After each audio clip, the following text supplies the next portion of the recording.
माँ जी अपना ध्यान रखना और दवाई टाइम से खा लेना। ठीक है बहू।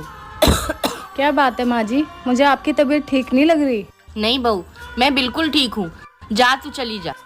माँ जी अगर आप ठीक नहीं हो तो मैं रुक जाती हूँ। माँ जी कल हम सविता आंटी ये गए थे तो वो अपनी बहू पे कितना चिल्ला रही थी और उनकी बहू बेचारी सबके सामने कितना बुरा फील कर रही थी। हाँ बहू।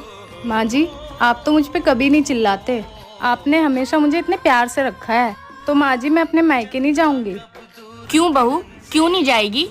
क्योंकि माँ जी मुझे अपनी माँ का प्यार तो आपसे मिल जाता है, तो मैं अपने मायके जाके क्या करूँगी।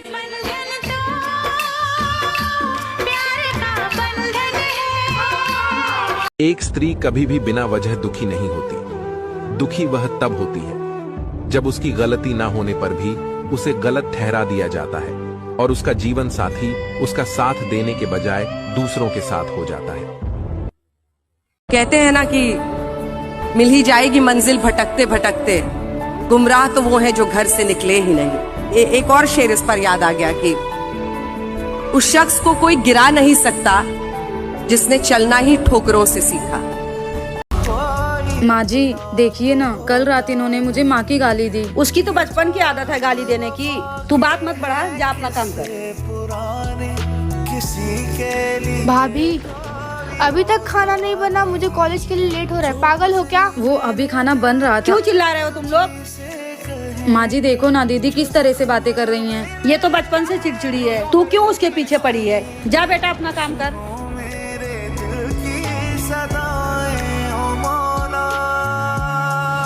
अरे ये मेरी साड़ी कैसे जल गई? बहू। जी माँ जी। कल मुई तूने मेरी नई साड़ी जला दी। तेरे माँ बाप ने कुछ सिखाया नहीं है क्या? एक काम ढंग से नहीं होता। वो माँ जी गलती से हो गया। ऐसे कैसे गलती हो जाती है? क्यों माँ जी, आपके बच्चों से गलती हो सकती है तो मुझसे गलती नहीं हो सकती? मैं भी तो इंसान हूँ ना। ये भेदभाव अक्सर 90% घरों में होता है। अगर बात सही लगी हो तो कमेंट बॉक्स में। क्या हुआ, ऐसे क्यों खड़ी हो? आज भैया और भाभी के बीच में फिर से झगड़ा हो गया और भैया ने भाभी को घर से ही निकाल दिया। पता नहीं तुम्हारे भाई को अपनी गलतियों का एहसास कब होगा। एक काम करते हैं, तुम अपने भाई को कॉल लगाओ और उनसे बोलो कि भैया उन्होंने आज मुझे बहुत मारा और मुझे घर से निकालने की धमकी भी दी है। आप प्लीज आ जाओ। उसकी इतनी हिम्मत? छोटी तू रो मत, मैं अभी आता हूँ। भैया प्लीज आप मुझे यहाँ से ले जाइए। है कहाँ वो? उसकी हिम्मत कैसे हुई मेरी बहन पे हाथ उठाने की? जैसे तुम्हारी हिम्मत हुई अपनी बीवी पे हाथ उठाने की। खुद पर बीत रही है तो बुरा लग रहा है।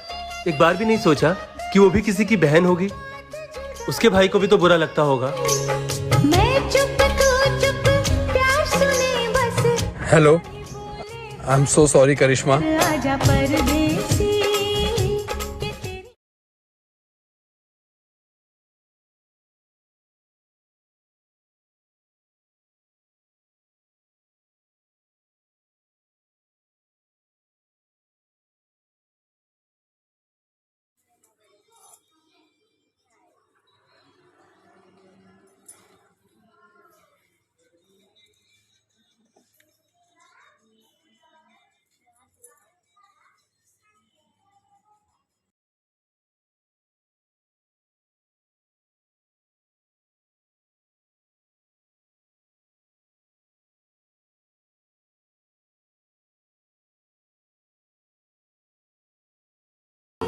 मम्मी जी, मेरे मम्मी पापा को मेरी बहुत याद आ रही है।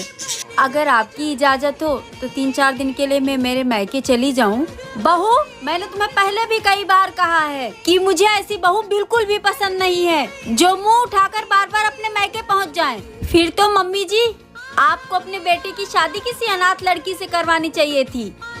बड़ी बहू, ये किस तरीके से बात कर रही हो तुम मुझसे? सही तो बोल रही हूँ माँ जी, जब तक लड़की के माँ बाप जिंदा हैं वो तो अपने माँ बाप से मिलने की जिद करेगी ही ना, क्योंकि हर बेटी को उनके माँ बाप अच्छे लगते हैं, चाहे वो शादीशुदा हो या नहीं हो। सही कह रही हो बहू, मैं कौन होती हूँ बेटियों को उनके माँ बाप से दूर करने वाली। ठीक है बहू, चली जा तू, लेकिन हाँ जल्दी आ जाना।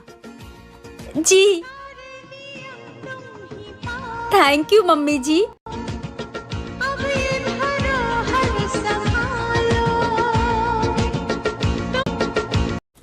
माँ जी खाने में क्या बनाऊं? बहू नई नई शादी हुई है और सर नंगा लेके घूम रही है।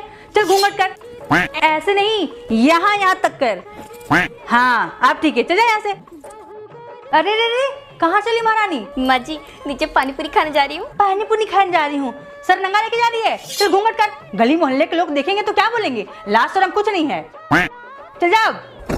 जी चाय बनाऊं क्या? चाय बनाऊं क्या? चुप चाय की बच्ची, कितनी बार कहा है कि सर से दुपट्टा नहीं हटना चाहिए। चल घूंघट कर।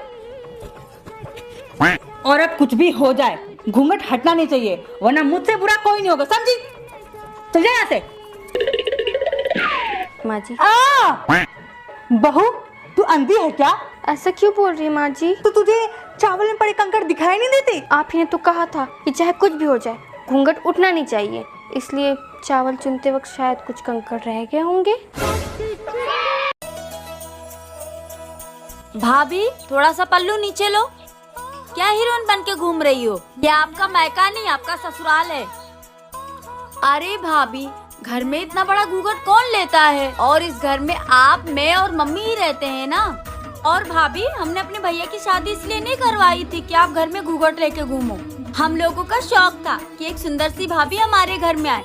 पहले तो आप ये घूंघट हटाओ, फिर आगे बात करूंगी। अरे भाभी भगवान ने आपको इतना खूबसूरत बनाया है, फिर आप अपने आप को इतना क्यों छिपा के रखते हो? अरे यार भाभी पूरा घूंघट हटाओ ना, घर में कौन देख रहा है आपको? अरे यार भाभी पूरा हटाओ ना। और आपकी जानकारी के लिए बता दूं कि हम इस घर में 3 ही लोग रहते हैं। हम मोहल्ले में इतनी सुंदर भाभी लेकर आए, हमें सबको जलाना था। आप ऐसे ही रहा करो, बहुत सुंदर लगती हो। ठीक है भाभी। ठीक है दीदी।